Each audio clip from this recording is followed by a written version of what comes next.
एक छोटे से गांव में रामू नाम का लड़का रहता था। उसके घर की हालत अच्छी नहीं थी। कई सालों से गर्मी और सूखे की वजह से खेतों में फसल भी कम हो रही थी। रामू ने सोचा कि वह कुछ नया काम शुरू करेगा। एक दिन उसने अपने पिता से कहा, बाबा, मैं गांव के चौक पर चाउमीन का ठेला लगाना चाहता हूँ। बेटा, यह शहर वाला खाना है। गांव में लोग खरीदेंगे या नहीं पता नहीं, लेकिन अगर तुम मेहनत करोगे तो कोशिश जरूर करो। अगले दिन रामू ने छोटा सा ठेला लगा लिया। शुरू में लोग हंसते थे। गांव का आदमी, अरे रामू, ये चाउमीन कौन खाएगा यहाँ? एक बार छक कर देख लीजिए। धीरे धीरे बच्चों और युवाओं को उसकी चाउमीन पसंद आने लगी। रोज शाम को उसके ठेले पर भीड़ लगने लगी।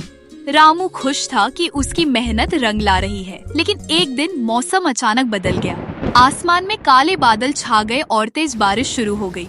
बारिश इतनी तेज थी कि रास्ते कीचड़ से भर गए।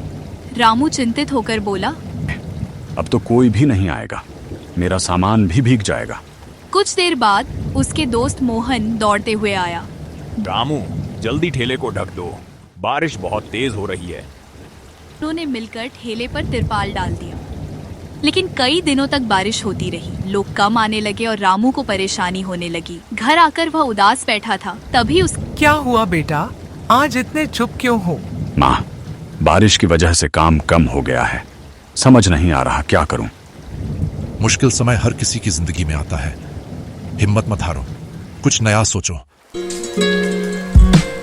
अगले दिन रामू ने ठेले के ऊपर एक मजबूत छत बना ली और पास में 2-3 बेंच भी लगा दी ताकि लोग बारिश में भी बैठ सके। उसने गरम गरम चाउमीन और सूप बनाना शुरू कर दिया। बारिश के दिन जब लोग ठंड महसूस कर रहे थे, तब रामू के ठेले से भाप उठती गरम चाउमीन की खुशबू फैलने लगी। एक आदमी, वाह रामू, बारिश में तो तुम्हारी चाउमीन खाने का मजा ही अलग है, बोला। धीरे धीरे फिर से भीड़ बढ़ने लगी। अब बारिश भी रामू के लिए समस्या नहीं बल्कि मौका बन गई। कुछ महीनों बाद रामू ने पैसे बचाकर एक छोटी सी दुकान खोल ली। दुकान के उद्घाटन पर उसके पिता ने कहा, देखा बेटा, मुश्किलों से डरने के बजाय उनसे सीखना चाहिए।